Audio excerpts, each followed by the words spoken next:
Man, oh, Manischewitz, there is a ton going on today. I won't possibly get to all of it. And there's a lot I do want to get to. But before I get to all of it, I want you to listen to this interview by Martha Raddatz of ABC's This Week with General Mark Milley. I want you to listen carefully. I'm not going to comment before, except to say, on full display is the Democrat Party, the state party media. Just listen to this. Cut 5, go. Were you concerned at any time that you might receive an illegal order after election? Let me just say this is about January 6th in the election. Sorry. Let's start over. Go ahead. Were you concerned at any time that you might receive an illegal order after Election Day? I never did receive an illegal order. Was there concern?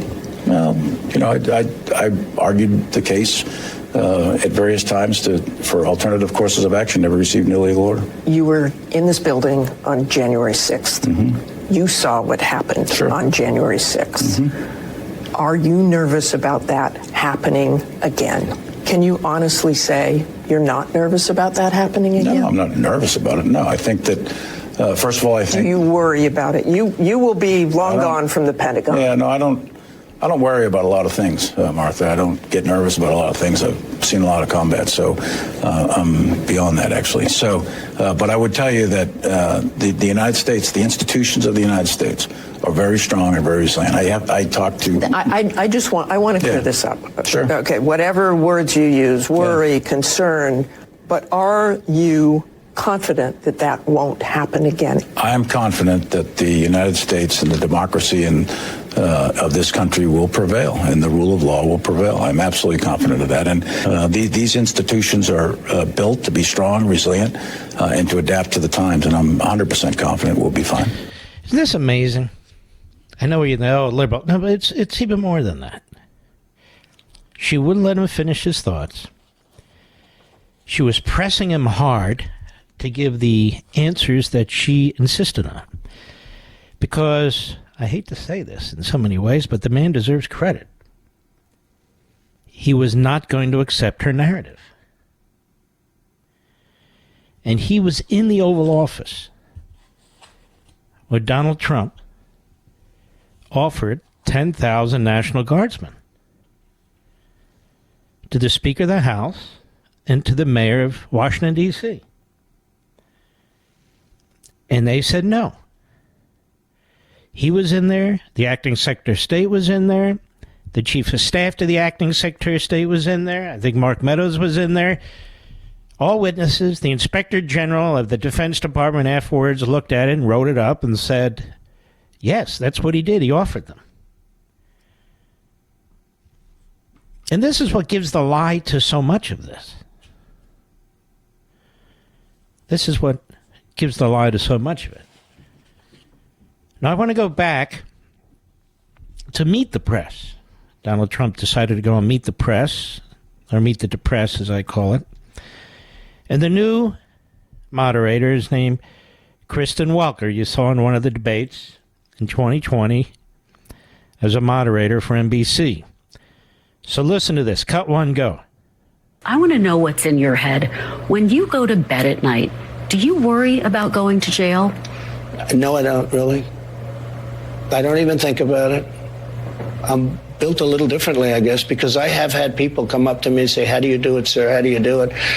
I don't even think about it. These are corrupt people that I'm dealing with. They're destroying our country. I don't even think about it. All I think about is making the country great, making America great. Look, these are these are Banana Republic indictments. These are third world indictments. The President of the United States sees how we're doing. We have a movement, the likes of which has never happened in this country before. And you see it with the polls. I mean, I'm up on these people by 60 points and 59 points. I don't mean I'm at 59. I'm leading them by 59. You almost say, like, why are they campaigning? Asa Hutchinson, he's at 0. Christie's at 2. Other ones are at 1. DeSanctimonious is at 9. Well, he hates DeSantis. I happen to like DeSantis a tremendous amount, but he hates him because DeSantis is number 2, and he keeps trying to pound him down to number 3. But that's beside the point. Go ahead. I'm leading him by 60 points. Mr. President. And you say, why are they doing it? But here's what they did. They saw this happening, and he went to the Attorney General of the United States, and he told them, indict Trump. There's just no evidence of that, Oh, Mr. what? President. Because you mean But let's stay on Look at track. all the lies he's Mr. told. President. There's never any evidence. There's no evidence to have an impeachment inquiry because there's no evidence that Joe Biden did anything wrong. There are mountains of pieces of evidence that Joe Biden should be impeached, even if I take all of the financial violations off the table. Mountains. Starting with the border. Presidents have been impeached for far less, including Trump. Far less. Cut to go. When you talk about retribution, are you talking about directing your attorney general to try to go after your political enemy? You know what amazes me here? He's not president right now. We have a president of the United States and an attorney general who is clearly going after their political opponents. I'm not even talking about politicians. They're political opponents. Parents who've had enough of these teacher unions, pro-lifers, Catholics, you know the list. Going after their political opponents. So Kristen Welker doesn't even lay the foundation for a question like, are you concerned about this administration going after their opponents? We've had the greatest widespread institution of censorship, if not in American history, certainly since the Civil War and certainly since Woodrow Wilson's reign. Go ahead. I'm talking about fairness. We have to treat people fairly. These people on January 6th, some of them never even went into the building, and they're being given sentences of, many years. Are you going to pardon those people who've been convicted, Mr. President? And I certainly might if I think it's appropriate. No, it's a very, very sad thing, and they're dividing the country so badly, and it's very dangerous. Well, Mr. President, we're going to delve into that a little bit later on, but I want to stay on this idea of what you mean by retribution. Are you looking to appoint an attorney general who will prosecute the people you tell them to prosecute? I'm looking to appoint an attorney general who's going to be tough on crime and fair. Very simple. Mm-hmm. One more. Cut 3, go. I want to know who you called By the way, on that day. Nancy Pelosi. Why would I tell you that? Listen, Nancy Pelosi was in charge of security. She turned down 10,000 soldiers. If she didn't turn down the soldiers, you wouldn't have had January 6th. Did you call military or law enforcement? What? Did you call military or law enforcement at the moment the Capitol was under attack? I'm not going to tell you anything. Let me put it this way. I behaved so well. I did such a good job. Nancy Pelosi turned down 10,000 soldiers.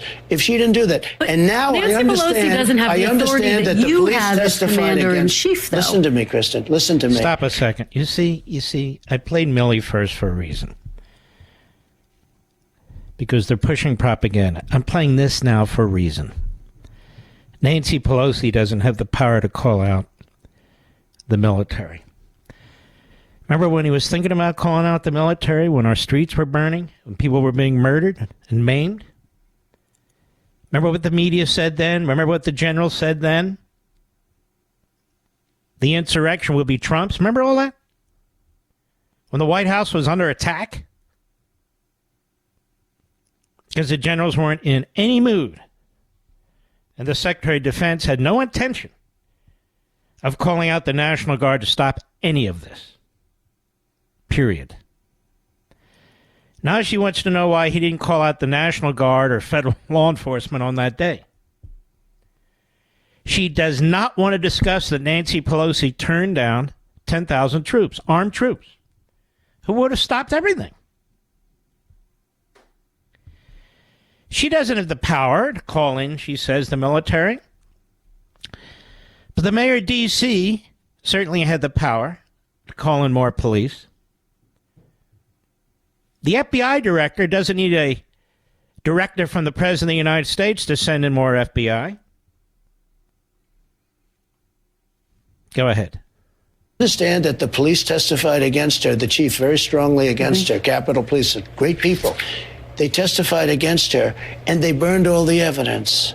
Okay, they burned all the evidence. They destroyed all the evidence about Nancy Pelosi. Why are you interrupting him? They destroyed 60 to 70% of the information they had gathered. The January 6th committee. One insider says they didn't investigate the lack of security at all. Another says that, of course, they never talked to Nancy Pelosi at all, who should have been a witness. Why is that not relevant?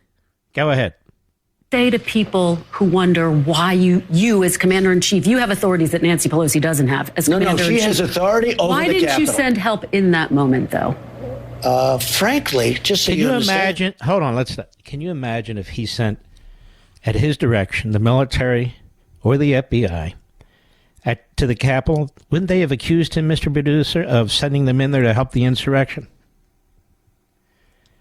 Is there any doubt in anybody's mind?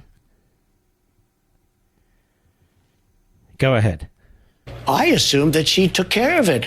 She turned down. So when you realized that the National Guard wasn't coming? Well, you don't realize anything until quite a while. National Guard not coming. I asked it to be there 3 days in advance, and she turned it down. She says that request was never officially made. Oh, okay, stop. She's a liar. Milley says, Kash Patel says, the acting Secretary of Defense says, the Inspector General of Defense says, 100% that was offered. So she is a bald-faced liar. That's why they did not want her to testify on January 6th. She's a fool. She let down the people in there. She was concerned about optics. Can you imagine all the testimony about what she said, all the text messages that she issued, all the emails she sent and that she received? Can you imagine what that would have done to the Democrat Party and the Speaker of the House?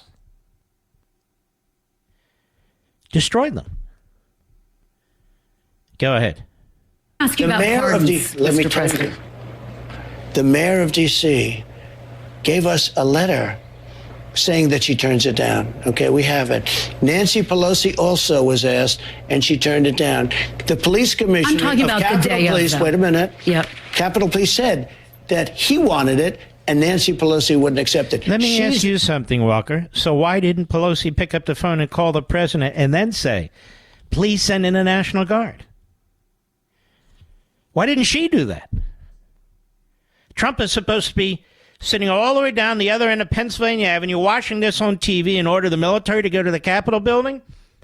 Nancy Pelosi made calls that day when that was taking place. She just didn't call the commander-in-chief. So why didn't she, on that day, call the commander-in-chief and ask for the military?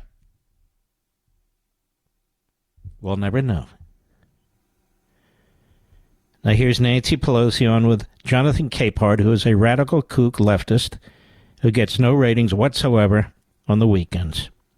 Hat tip, Breitbart, cut 4, go. He is blaming you for the attack on the Capitol that he instigated. Your response? Oh, what a cool question. So Trump instigated the attack on the Capitol. He's never been charged with that. Capehart, if that is your name. So what does she say? There's a sickness there with Donald Trump. There's sickness. As her face melts from the heat of the lights of the camera. You know, I've said in the past years that she's fascistic. The way she ran the House, the way she ran impeachments, she is fascistic. She's also a nut job.